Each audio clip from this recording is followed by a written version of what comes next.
Have you ever heard the term comfort woman? This is one of the cruelest terms that came from World War II. The Second World War was unquestionably the bloodiest battle in the history of mankind, with 70 to 85 million people killed, the majority of whom were civilians. Genocides including the Holocaust, hunger, mass killings, and disease killed millions of people. The overwhelming majority of the world's nations, comprising all of the powerful nations, fought as members of two oppositional military cooperations. The Allies, composed of the Soviet Union, the United Kingdom, the United States, and China. The Axis, led by Germany, Japan, and Italy, was on the other side. Many participants mobilized their financial, manufacturing, and scientific resources in favor of this full-scale war, blending the differences between civilian and military assets. But is that everything? Behind these crazy scenarios, there were much crueler, ghoulish, and miscreant things going on. Today, we will be unveiling the horror by sharing the story of World War II's comfort women. Hello and welcome to our channel, Uncovering Mythology and History. Please subscribe to our channel before we begin if you want to see more awesome videos about anything in history. Comfort women. As we are going to talk about comfort women, we must know what this term means. During World War II, the Japanese Imperial Army forced tens of thousands of women and girls, mainly from Korea, China, and the Philippines, to serve as comfort women in military brothels. These women were often kidnapped or tricked into serving as sex slaves and were subjected to brutal treatment, including rape and physical abuse. The phrase comfort women is a direct translation of the Japanese ionfu, which means comforting, consoling woman. So, these women, abducted by the Japanese army who were forced into sex slavery, were known as comfort women. How pathetic and vile the history is. Number of women and related countries. What is the number of these women? Can you guys guess from which countries the Japanese army collected these women? So, estimations of the number of women involved differ, with most researchers having settled on 50,000 to 200,000, though precise numbers are still being researched and debated. The majority of the women came from the occupied countries like Korea, China, and the Philippines. Women were also taken from Burma, Thailand, French Indochina, Malaya, Manchukuo, Taiwan, the Dutch East Indies, Portuguese Timor, Papua New Guinea, and other Japanese-occupied territories to be used in military comfort stations. Japan, China, the Philippines, Indonesia, Malaysia, Thailand, Burma, New Guinea, Hong Kong, Macau, and French Indochina all had these comfort stations. A relatively small number of women of European origin from the Netherlands and Australia have also been involved, with the estimated 200 to 400 Dutch women alone, and an unspecified number of many other European females. Can you guys imagine the scenario? We can't, and we don't want to. It's hard to believe how many women have gone through this. Reason behind establishing comfort stations. But why did the Japanese army need these comfort women? These women were used to pleasing soldiers by serving in comfort stations. Mainly, comfort stations were established during World War II by the Japanese Imperial Army as a way to provide sexual services to soldiers.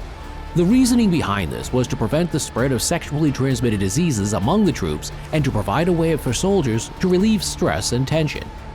Additionally, the Japanese Imperial Army believed that providing sexual services to soldiers would help boost morale and increase the effectiveness of the troops on the battlefield. However, the comfort stations were also used as a way to control and exploit women, many of whom were forced into sexual slavery. Even after the goal of lowering rape and venereal disease, the comfort stations exacerbated rape and spread venereal disease. How did the Japanese army collect these women? Already we know that many women were coerced into working in brothels, but how did the army get them? According to witness testimony, some young women were kidnapped from their residences in Imperial Japanese-ruled countries. The first victims were Japanese women who were sold into slavery in army brothels and traded across Japan, Okinawa, Japan's territories and occupied territories, and overseas war zones. local intermediaries tasked with acquiring women for the military frequently duped these women with commitments of jobs in factories or restaurants. Propaganda in some instances advocated for equity and the endorsement of women in higher education. Other temptations included deceptive information for nursing jobs at outposts or Japanese military installations. Once recruited, they were imprisoned in comfort stations both within and outside their countries. The cruelest thing is a large proportion of these comfort women were minors. Historical outline of comfort houses. During the Russo-Japanese War of 1904-1905, Japan's military strictly controlled privately managed brothels in Manchuria. After the Shanghai mishap in 1932, comfort houses were built in response to the wholesale sexual abuse of Chinese women by Japanese soldiers.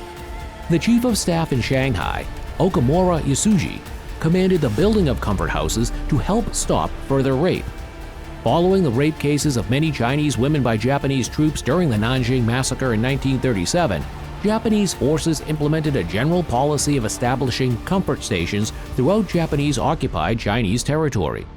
They accepted this not because they were extremely worried for the Chinese rape victims by Japanese soldiers, but simply because they were afraid of establishing antagonism among Chinese civilians. According to Yoshiaki Yoshimi, who is a famous Japanese historian, the establishment of comfort stations was done to avoid critique from China, the United States of America, and Europe in the aftermath of the case of widespread rape cases between battles in Shanghai and Nanjing. As Japan's military buildup proceeded, the military ran out of Japanese volunteer groups and turned to native communities, kidnapping and coercing women to work as sex slaves in the comfort stations. Many women answered calls to work as industrial workers or nurses, unaware that they were being forced into sexual slavery. During the initial phases of World War II, Japanese authorities used traditional methods to hire prostitutes. Traditional advertising via middlemen was being used alongside abduction in urban areas. Middlemen were publicized in Japanese newspapers and the Japanese colonies of Korea, Taiwan, Manchukuo, and China. These contributors quickly ran dry, particularly in metropolitan Japan. The Ministry of Foreign Affairs opposed further issuing of visas for Japanese prostitutes, believing it harmed the Japanese Empire's impression. The military sought comfort women from countries other than Japan, primarily from Korea and occupied China. A pre-existing structure of licensed prostitution in Korea made it simple for Japan to hire massive groups of females. As the military has already become incapable of providing sufficient resources to Japanese units due to the strain of the war effort, in response, the units compensated for the shortage by demanding or looting resources from residents. The military frequently started demanding that local leaders acquire women for the frontline brothels, especially in rural areas where intermediaries were scarce. When the residents were deemed hostile in China, Japanese soldiers implemented the Three Alls policy, which included indiscriminate kidnapping and raping of local civilians. Sterility, protection, and medical treatment. The Japanese Army and Navy made extraordinary efforts to avoid venereal diseases, handing out a huge number of condoms for free. Documents show, for example, that in July 1943, the Army distributed 1,000 condoms to troops in Negri-Sembilan and another 10,000 to soldiers in Perak. The comfort women have always been injected directly with salvarsan, which, in addition to injury to the vagina resulting from rape, has been the reason for unexpectedly high percentages of sterility among many of the comfort women. Medical treatment for the comfort women dropped significantly as shrinking medical supplies were restricted for the service personnel as the war progressed. The shortfalls caused by the sinking of nearly the entire Japanese merchant navy by American submarines kicked in. Condoms need to be cleaned and used again as Japanese logistics collapsed as American submarines started sinking one Japanese ship after another, significantly lowering their efficiency. Japanese doctors in the Philippines billed comfort women if they needed medical treatment. In many instances, seriously ill comfort women were forced to be abandoned and die alone. After all this, all comfort women didn't get to live their lives. They didn't get food, medical treatment, or anything. Even history says that they have been beaten cruelly by the soldiers also. Coming forward of comfort women. Many of the women did not survive the war, and those who did were often left with physical and psychological scars.